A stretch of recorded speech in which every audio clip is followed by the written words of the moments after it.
Can this movie possibly soar high enough to match the hype? You're watching Beyond the Trailer's review of How to Train Your Dragon 2. Drago's coming for our dragons. We have to stop him. Together. Don't worry, bud. I'm not gonna let anything happen to you. You have the heart of a chief. That's my boy! And the soul of a dragon. Ah, you know that doesn't wash out. Cut them down! Dragon Riders coming through!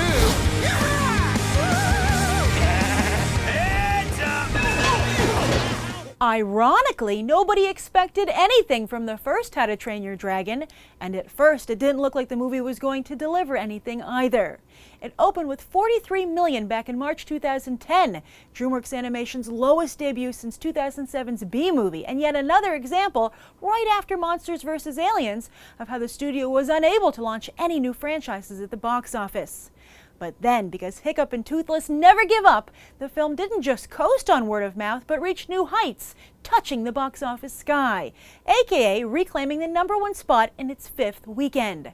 Chris Sanders quickly became the wonder kid of Dreamworks Animation and was redeployed to fix the ailing Croods flick, which he did fix, while his co-writer and director Dean Dubois was given free rein not just to make a sequel, but a trilogy. And Dubois did something interesting. Realizing that the franchise's fandom was growing up, he decided to let the franchise grow up with them. So here Hiccup is no longer an awkward tween, but a full-blown teenager who is definitely growing into his look. Yes, brilliantly, aging up Hiccup also plays into the intense fan fiction surrounding the franchise, not only pairing him up romantically with Pixar's Merida, but also teaming them up Avengers style with DreamWorks' Jack Frost and Disney's Rapunzel. Although, with all the Jack Frost and Elsa shipping, perhaps Rapunzel's days are numbered? And will fans be able to watch Hiccup make kissy faces with Astrid for an hour and a half, betraying Merida? These are important questions, and if they sound familiar, it's because How to Train Your Dragon seems to be borrowing from the Avatar playbook.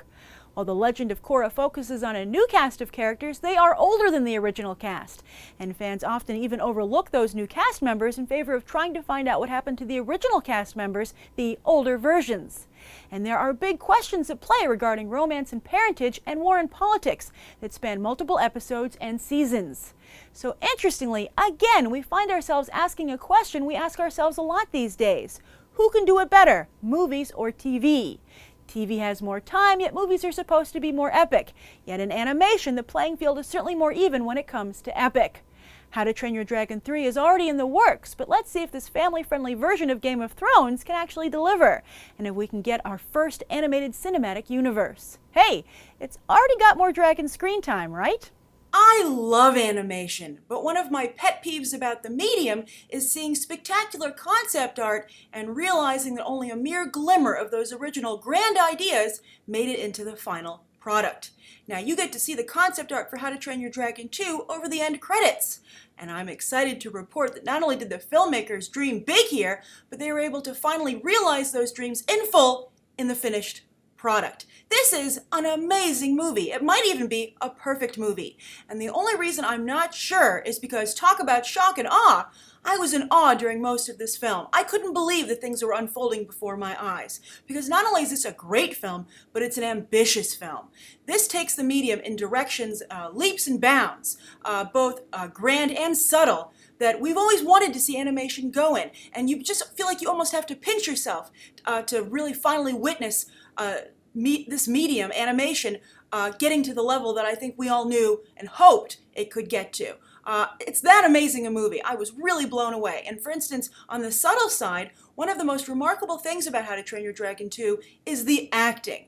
Now, of course, the voice work is phenomenal across the board, but even the sequences where there's no dialogue, the detail work and the facial movements is just spectacular. I think that finally you have animation reaching the emotional levels of a live-action film, that you can get an animated character to deliver the same kind of emotional performance that a live-action actor can. And that is a huge breakthrough. I don't want to go too much into the specifics of what I loved and didn't love.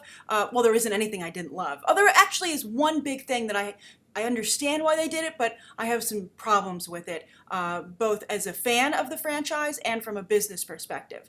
But I'll discuss all of that in my spoiler review. I strongly believe you should go into this movie knowing as little as possible, because so much happens, and there's so much spectacular ideas and elements introduced, and a lot of story development. This truly feels like the meaty second chapter of a trilogy, as it is.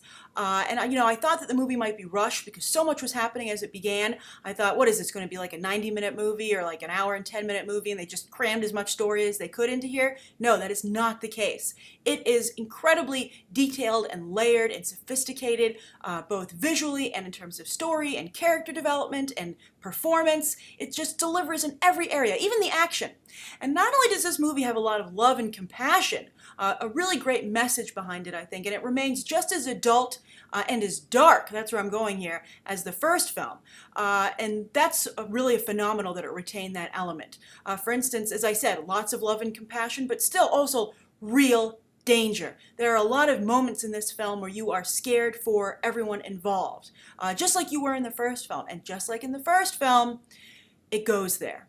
And that's really remarkable, and I think it does so respectfully. But be prepared if you're taking very small children. There are some dark things you're going to have to discuss after the film. Again, I will discuss further in my spoiler review. But you know what? This is a movie about Vikings who ride dragons, and there should be danger. And again, that integrity is what I love about the How to Train Your Dragon franchise, and why I think DreamWorks is really a pioneer with this franchise. So definitely, you should go and see it. You should see it in 3D. The 3D is spectacular. A lot of us worry about, 2D animation and the loss of that, and, can 3D ever possibly take over in terms of the scope and epicness and, I guess the warmth. And I think that a movie like this makes you feel maybe it will be okay, even if we do lose 2D animation. I mean, I wish that wouldn't happen, but if this is the direction in 3D that 3D animation is going in, I don't think we have to feel so bad about it.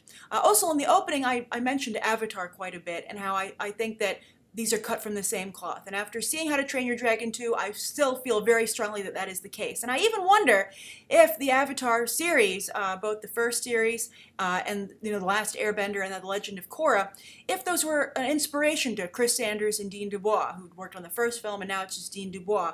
And I hope it was.